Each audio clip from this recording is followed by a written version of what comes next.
Hello students, class 6 chapter number 4 में आज हम डेटा हैंडलिंग में नंबर 2 लेक्चर नंबर 2 देखेंगे। ओके।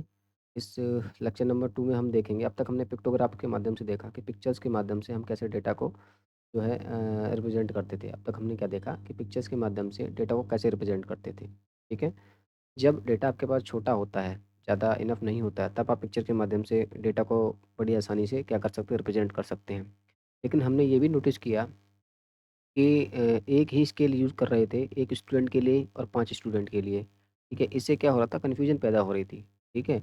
यानी कि जो सिंबल था, एक सिंबल ये जो पिक्चर होती है, वो एक यूनिट या मल्टीपल यूनिट्स के लिए हम इसको यूज़ कर रहे थे, जिससे हमें क्या प्रॉब्लम क्रिएट हो रही थी। यानी जैसे मैंने बोला, एक यूनिट के लिए मैं एक स्माइली यूज़ कर रहा था, वहीं पर 5 स्टूडेंट्स के लिए भी मैं एक ही स्माइली यूज़ कर रहा था, ठीक है? इससे हो क्या रहा था, इससे इससे ये हो रहा था कि जो पिक्चर्स जो है ये रिप्रेजेंट कर रही थी, इससे हमारे पास कन्फ्यूजन क्रिएट हो रही थी, ठीक है? इससे अगर डेटा बड़ा होगा, तो हम उसको करने में हमें ज़्यादा दिक्कत आती थी, ठीक है? तो जब जब ज़्यादा फ्रीक्वेंसी होंगी, तो एग्ज़ैक्टली आप जो मैच नहीं कर पाओगे उसको, तो वहाँ पे पिक्टोग्राफ फ़ेल हो रहा था, ठीक है? तो आप हम पढ़ेंगे बार ग्राफ। बार ग्राफ क्या होता है बेटा? जैसे आपने कभी देखा होगा इस तरीके के ग्राफ, ये जो आपको ग्राफ नज़र आ रहे हैं, ये जो ग्राफ नज़र आ रहा है, ये बार ग्राफ का बार ग्राफ का पिक्चर है, ठीक है? तो पिक्चोग्राफ की तरह ही बार ग्राफ भी हमारा यूज़ किया जाता है, ताकि जो आप ग्राफ को आसानी से पढ़ सको, उसको अंडरस्टैंड कर सको और उसको इंटरप्रेट कर सको, यानी कि उसको उसको पढ़ के समझा भी सको, ठीक है? तो हाईएस्ट वैल्यू के लिए हम इसको यूज़ करते हैं, ठीक है? और किसके लिए यूज़ करते हैं बेटा? जो वैल्यू को जब हम कंपैरिज़न करते हैं डिफरेंट डिफरेंट कैटेगरीज़ में, जब वैल्यूज़ होती हैं, जब उनको कंपैरिज़न करना चाहें, तो वहाँ हम क्या यूज़ करते हैं? बार ग्राफ यूज़ करते हैं। क्या यूज़ करते हैं? बार ग्राफ यूज़ करते हैं। कैसे? मैंने बोला देखो, पिक्टोग्राफ मैंने यहाँ लिखा भी हुआ है कि the comparison of values of different categories हम वहाँ यूज़ करते हैं, ठीक है? और क्या, जब डेटा आपके पास बहुत ज़्यादा हो, क्या अमाउंट ऑफ डेटा बहुत ज़्यादा हो, फ्रीक्वेंसी बहुत ज़्यादा क्या हो रही हो, फ्रीक्वेंसी बहुत ज़्यादा अकर हो रही हो, ठीक है?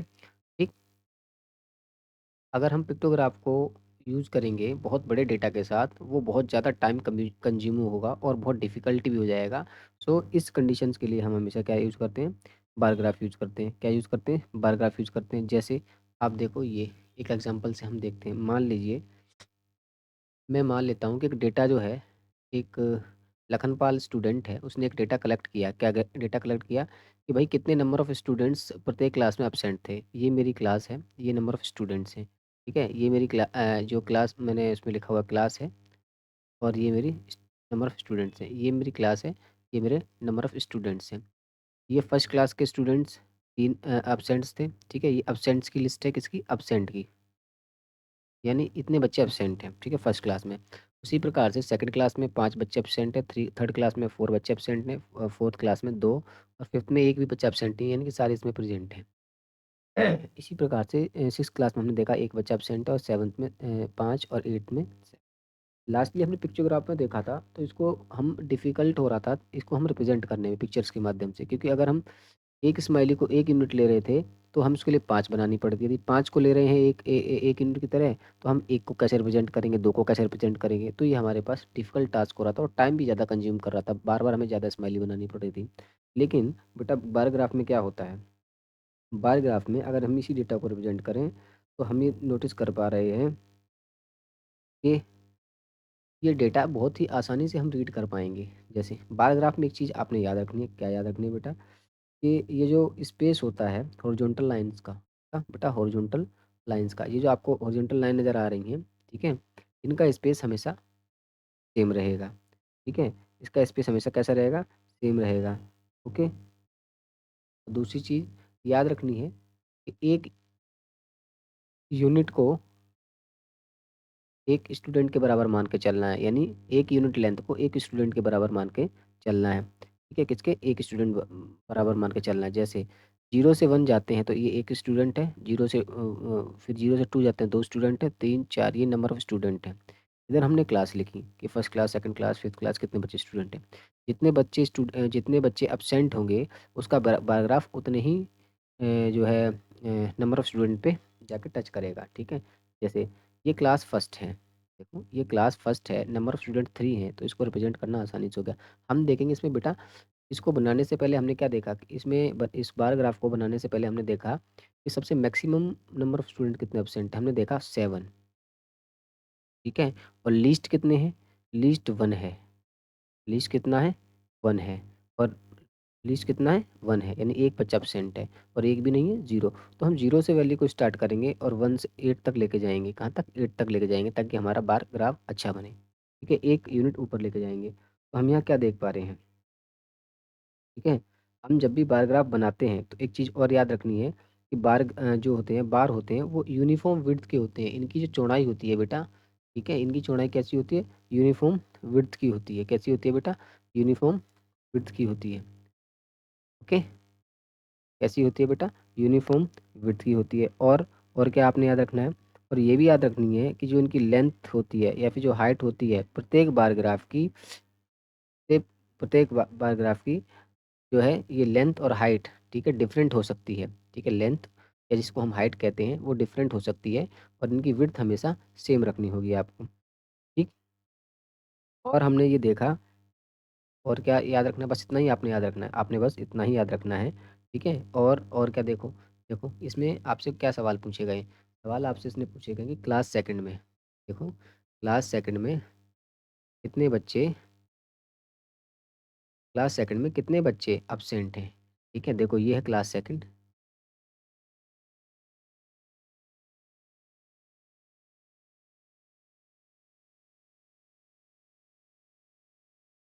हुँ। ये है बेटा क्लास सेकंड। कितने बच्चे एब्सेंट है देखो? 5 बच्चे। कितने? 5। आप क्या लिखोगे? 5 स्टूडेंट एब्सेंट हैं। कह रहा है in which class for the maximum number of students absent, यानी कि किस क्लास में सबसे ज़्यादा नंबर ऑफ स्टूडेंट्स एब्सेंट है। तो आप जैसे ही बार ग्राफ की तरफ जाओगे, सबसे हाईएस्ट बार ग्राफ ये है। तो 8th क्लास में कितने बेटा? 8th क्लास में, इसमें 8th क्लास में हमने देखा नंबर ऑफ स्टूडेंट सबसे ज़्यादा एब्सेंट है। कितने हैं बेटा? 7 है। कितने हैं? 7 है। अब ये कह रहा है कि ऐसी कौन-सी क्लास है जिसके पास फुल अटेंडेंस थी? फुल अटेंडेंस का मतलब नो एब्सेंट, यानी कोई भी बच्चा एब्सेंट नहीं था। कितना है? देखो 5th क्लास में। 5th क्लास का कोई भी बार ग्राफ नहीं बनाया है, तो इसमें हो जाएगा 5th क्लास। ठीक? इसी प्रकार से हम आगे बढ़ते हैं। एक एग्ज़ाम्पल और आप लेते हैं।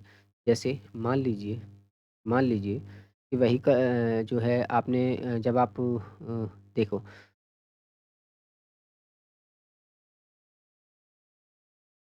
देखिए, look at an example of vehicular traffic at a busy road crossing in Delhi. आप दिल्ली में देखिए या अपनी सिटी में कहीं भी देखिए, जो ट्रैफिक है, ठीक है? उस बिजी रोड पे जो ट्रैफिक किस तरीके से जो है उस ट्रैफिक में व्हीकल जो है किस तरीके से जो है क्रॉस कर रहे हैं, ठीक है? और वो क्या वहाँ पे एक ट्रैफिक पुलिस आपने खड़ा हुआ देखा होगा, वो ट्रैफिक पुलिस इस चीज़ को ऑब्ज़र्व कर रहा है कि जो व्हीकल्स हैं, किस तरीके से इस बिजी रोड को क्रॉस करते जा रहे हैं। ठीक है? और उसके बाद क्या होता है? उसके बाद the number of vehicles passing through the crossing each hour from 6 to 12 noon. उसने क्या-क्या देखा? उसने 6 से 12 बजे के बीच में ये देखा कितने नंबर ऑफ व्हीकल्स जो हैं जो पास हो रहे हैं। ठीक है? इस बार ग्राफ में उसने शो किया हुआ है कितना? 6 से 12 के बीच में। 6 से 12 के बीच में, यानी सुबह 6 बजे से 12 के बीच में उसने देखा कितने नंबर ऑफ व्हीकल्स पास हो रहे हैं। ठीक है? उसने इस बार ग्राफ में इसको शो करके बताया है। ये जो आपको बार ग्राफ नज़र आ रहा है, ने इस बार ग्राफ में आपको शो करके बताया है, ठीक है? उसने इस बार ग्राफ में आपको शो करके बताया। ये आपका टाइम इंटरवल है, भाई 6 से लेके 12 बजे तक, ठीक है? 6 से लेके 12 बजे तक। और ये नंबर ऑफ व्हीकल्स है कि भाई 6 कितने व्हीकल्स पास हुए हैं, ठीक है? अब हम मान लेते हैं, हम मानते हैं कि 1 यूनिट की जो लेंथ है, वो 100 व्हीकल के बराबर है, ठीक है? उसने क्या ऑब्ज़र्व किया कि 1 यूनिट की लेंथ जो है 100 ऑब्ज़र्व के बराबर है। बात समझ में आई? तो वो कहता है, तो देखो अगर 1 यूनिट की लेंथ जो है 100 व्हीकल के बराबर है, तो 6 से 7 के बीच में कितने पास हुए होंगे? ठीक है? इस तरीके से आपने क्वेश्चंस निकालने हैं। चलो देखो, अब कह रहा है कि देखो 6 सुबह 6 से 8 बजे के बीच में, सुबह 1-1 घंटे का उसने गैप लिया है कि 6 से 7 के बीच में कितने व्हीकल पास हुए, फिर 7 से 8 के बीच में। ये पुलिस ऑफिसर्स ने ये बार ग्राफ बनाया कि भाई 6 से 7 के बीच में कितने व्हीकल पास हुए हैं और 7 से 8 के बीच में कितने नंबर ऑफ व्हीकल पास हो रहे हैं, 8 से 9 के बीच में, 9 से 10 से 10 से 11, 11 से 12, यानी उसने 1-1 घंटे के गैप पे उसने ये बनाया कि इतने-इतने व्हीकल पास हो रहे हैं। इतने-इतने व्हीकल्स पास हो रहे हैं, ठीक है? यानी अगर हम बात करें देखो सबसे ज़्यादा मैक्सिमम 1200 व्हीकल्स पास हो रहे हैं और किस में, देखो the maximum traffic at the crossing is shown by the longest bar. मेरे कहने का मतलब क्या है, जब सबसे ज़्यादा मैक्सिमम ट्रैफिक होगा वह कौन से बार में उसने दर्शाया है, वह इस बार में दर्शाया है, यानी कि 1200 व्हीकल इस मैक्सिमम ट्रैफिक के दौरान यानी कि 7 से 8 बजे के दौरान पास हो रहे थे। ठीक है, और सब उसके बाद फर्स्ट लॉन्गेस्ट, उसके बाद सेकंड लॉन्गेस्ट कौन सा है, 8 से 9 के बीच में याद। उसी के बाद हम बात करते हैं मिनिमम ट्रैफिक कब रहा होगा, तो हम देखते हैं 6 से 7 के बीच में बेटा मिनिमम ट्रैफिक रहा होगा, कितना, 6 से 7 के बीच में मिनिमम ट्रैफिक रहा होगा, क्योंकि ये संख्या 100 है और 100 से बिल्कुल आधे बीच में आ रही है, तो ये 100 से 200 यानी कि कितना 100 का गैप लेके चल रहा है। ठीक है, तो यहाँ हाफ कितना होगा, 150 होगा। तो 6 से 7 के बीच में केवल केवल कितने बेटा 150 व्हीकल ही पास हो रहे हैं। बात समझ में आई? तो अब ये कहना चाह रहा है कि the total number of car passing through the crossing during the 2 hour interval 8 to 10। अब 8 से 10 के बीच में वो जानना चाह रहा है कि 8 से 10 के बीच में, 8 से 7 से 8 फिर 8 से 10 के बीच में इन 2 घंटों में कितने व्हीकल पास हुए हैं। इन 2 घंटों में कितने व्हीकल पास हुए हैं, यानी 8 से 9 और 9 से 10 इन दोनों। तो 8 से 9 के बीच में कितने हुए बेटा 1000, और 9 से 10 के बीच में कितने हुए 800। इन दोनों को ऐड कर लोगे तो 1800 इसका आंसर आ। आपसे क्वेश्चंस कुछ इसी तरीके से पूछे जाते हैं एग्जाम्स में। आपसे क्वेश्चंस इसी तरीके से कुछ पूछे जाते हैं एग्जाम्स में। ठीक है, आई होप आपको समझ में आया होगा जो मैं कहना चाह रहा हूँ। ठीक, नेक्स्ट हम बढ़ते हैं। अब देखो सवाल आपसे क्या पूछा है, ये आपके पास ग्राफ है, सेम सवाल है, देखो क्या पूछा है उसने।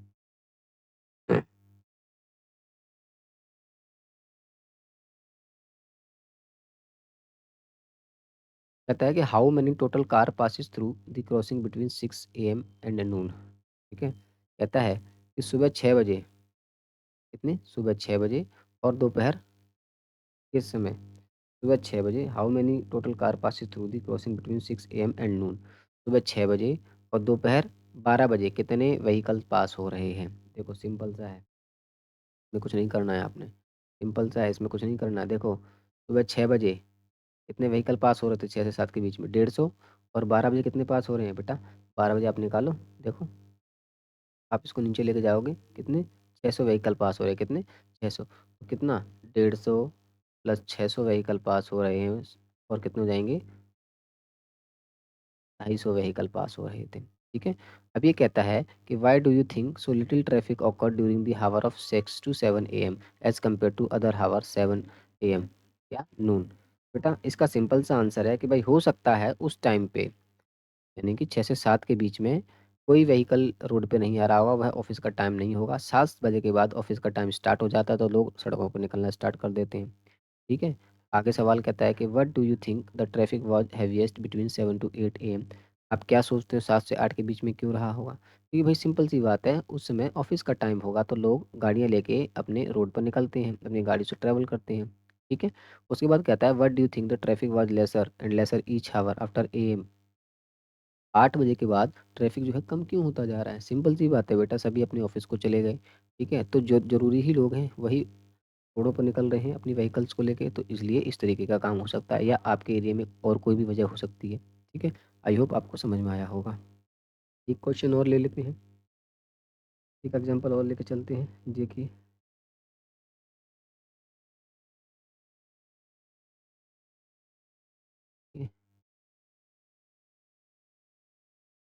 और जलेबी।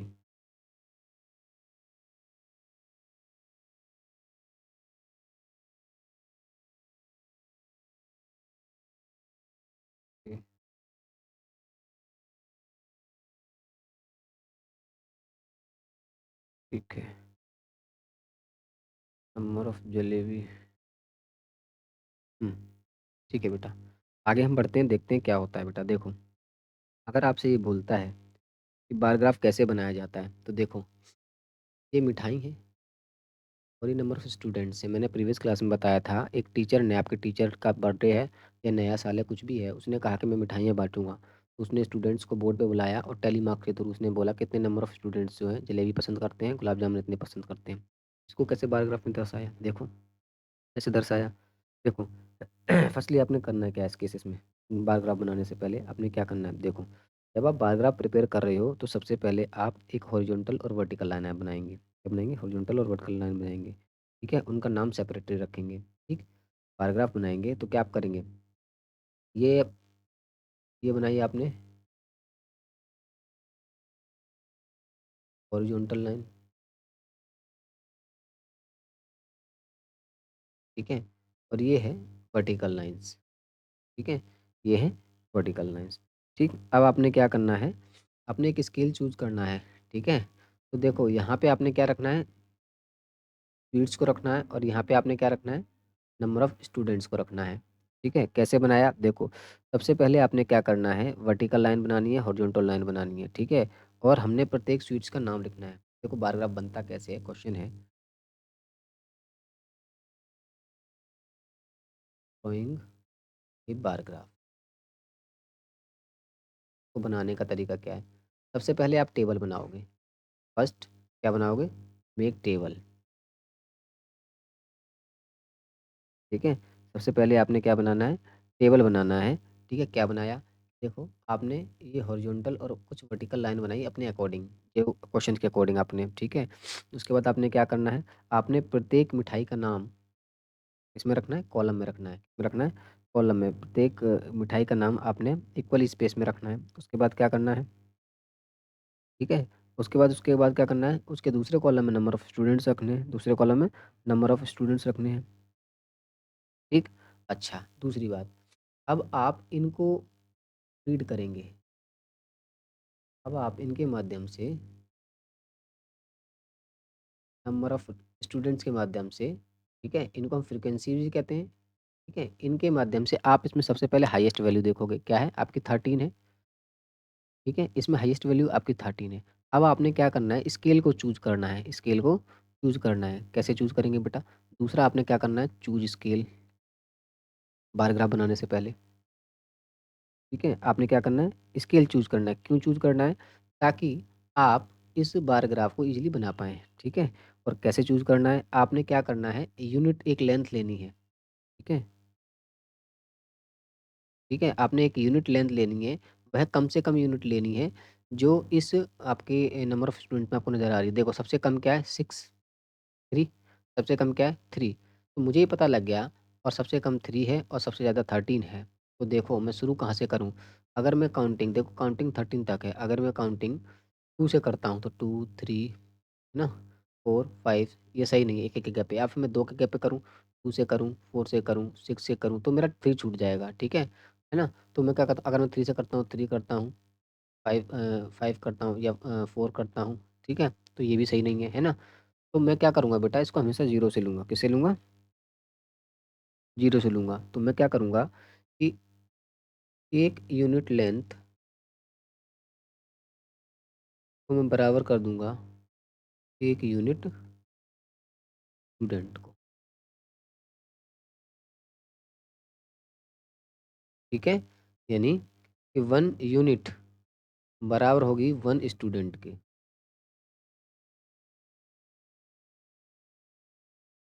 ठीक? यानी 1 यूनिट किसके बराबर होगी?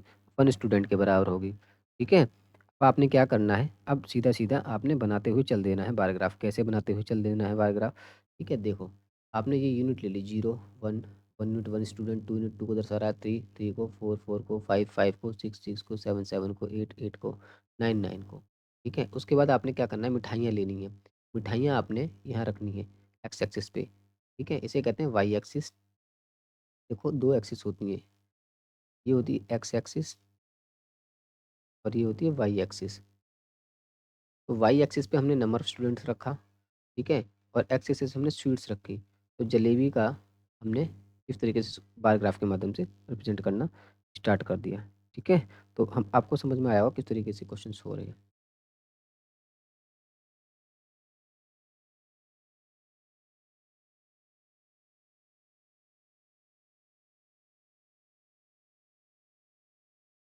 ओके, नेक्स्ट कहता है कि number of run score by Smriti in each of 8 matches are given in table. देखो 8 मैच हुए हैं। कितने मैच हुए? 8 मैच हुए। ये मैच दे रखे हैं। ये match 1, match 2, match 3, match 4, match 5, 6, 7, 8, 8 match होते हैं। अब ये कहता है कि जो है इसने स्मृति है एक लड़की, इसने स्कोर किया है रन, पहले मैच में उसने 80 रन स्कोर किए, दूसरे मैच में उसने 50 रन, तीसरे मैच में 10, चौथे में 100, पाँचवें में 90, छठे में 0, सातवें में 90 और आठवें में 50। अब आप क्या देख रहे हो? इसमें हम ये देख पा रहे हैं कि जब आपकी फ्रीक्वेंसी बहुत ज़्यादा बड़ी हो, हम क्या देख रहे हैं? फ्रीक्वेंसी सबसे ज़्यादा बड़ी है। 0, 0 से देखो फिर 10, 10 से सीधा क्या हो गया? 80, 50, 50 से क्या हो गया? फिर 80, 80 से फिर 90। जब आपकी फ्रीक्वेंसी बहुत ज़्यादा बड़ी हो, तो आप एक यूनिट लेंथ को एक नंबर के बराबर नहीं ले सकते हैं। आपने क्या करना होगा? आपने डिफरेंट स्केल यूज़ करना होगा। कैसे? जैसे इस एग्जांपल में बात करूँ, आपके पास क्या है? मिनिमम स्कोर कितना है बेटा? 0 है, हमें दिख रहा है। और मैक्सिमम स्कोर कितना है बेटा? 100 है, ये भी हमें दिख रहा है। ठीक है? मैक्सिमम स्कोर कितना है? 100 है। अब आपने क्या करना है? 1 यूनिट लेंथ को 1 रन के बराबर 1 यूनिट लेंथ को 1 रन के बराबर मानना है। Would mean that we have go to all way from 0 to 100 run in 1 step of 1। ठीक?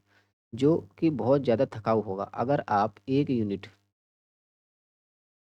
को 1 नंबर मान लेंगे, तो क्या होगा? ये बहुत ज़्यादा थकाऊ होगा। क्या होगा? टीडियस होगा, थकाऊ होगा। जिससे आप थक जाओगे, यानी 1 लिखोगे, फिर 2 लिखोगे, फिर 3 लिखोगे और 100 तक जाते-जाते तो बहुत लंबा टाइम हो जाएगा। तो हमने क्या देखा? हमारे पास मिनिमम वैल्यू 0 है, तो हम देख रहे हैं 0 के बाद सीधा 10 आ रहा है। ठीक है? तो हम क्या करेंगे? 1 यूनिट लेंथ में हम 10 रन को लेके चलेंगे। क्या करेंगे? 1 यूनिट लेंथ के लिए 10 रन को लेके चलेंगे और हम प्रत्येक स्केल के वर्टिकल लाइन पे, किस पे? वर्टिकल लाइन पे इसको हम रिप्रेजेंट करते चले जाएँगे। जैसे ये देखो, ये वर्टिकल लाइन है, ठीक है? ये रन है, ठीक है? ये वर्टिकल लाइन है। 0, 10, 20, 30, 10, 10 के गैप पे हम इसको रिप्रेजेंट करते चले जाएँगे, जिससे हमारा बार ग्राफ बड़ी ईज़िली बनता चला जाएगा। जैसे देखो, मैच 1 के लिए, मैच 2 के लिए, मैच 3 के लिए बनता गया 10, 20, ठीक है? देखो मैच 1 ने कितना बनाया? 80। देखो, बार ग्राफ बन गया हमारा 80 तक।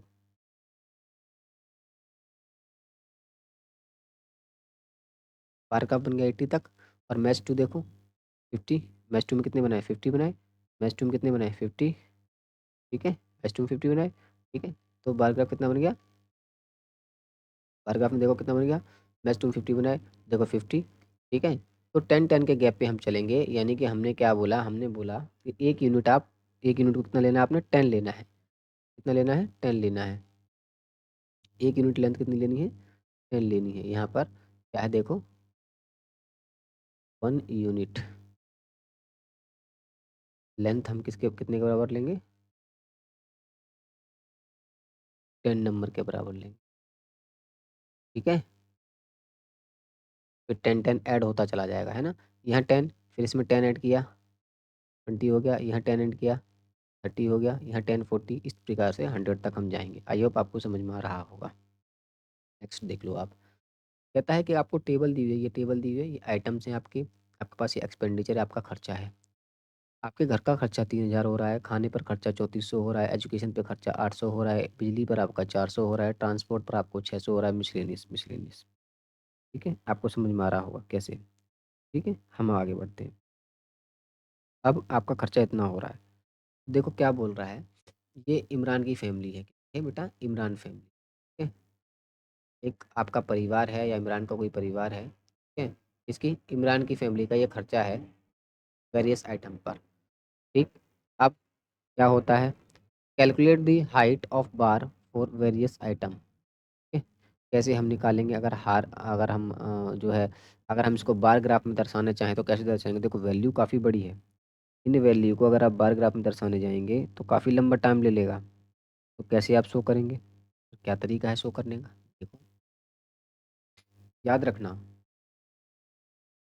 कि 1 यूनिट लेंथ हम 200 मान के चलेंगे। कितनी? ये आपको खुद से ही अंडरस्टैंड करना है। यहाँ हम देखें, यहाँ मिनिमम कितना है बेटा? 400। और मैक्सिमम कितना है बेटा? 34। ठीक है? तो देखो आप 300 तो ले नहीं सकते हो। अगर 1 यूनिट 300 लोगे, अगर आप 1 यूनिट कितनी 300 लोगे, तो सेकंड यूनिट क्या होगी? उसके बाद 300 + 300 600, तो 600 आ गई। लेकिन उसके बाद तीसरी यूनिट कौन सी होगी? 900। क्या 900 है? नहीं है। उसके बाद कितनी 1200, कितनी है 1200, लेकिन बेटी बीच में हमारी 400 छूट गई ना, तो हमने क्या करना है, यूनिट अपने अकॉर्डिंग लेनी है, जिससे पूरी चीज़ें हमारा पूरा बार ग्राफ ठीक से बन पाए। तो 1 यूनिट अगर हम 200 लेके चलेंगे, 1 यूनिट को हम 200 लेके चलेंगे, तो जो बार ग्राफ बनेगा देखो यहाँ 200, और फिर 200 ऐड करेंगे 400, फिर 200 ऐड करेंगे 600, इस तरीके से हम 3600 तक इसको बना पाएँगे। ठीक है? आई होप समझ में आया होगा। ठीक? तो हमने कैसे निकाला? सिंपल सी बात है। और उसके बाद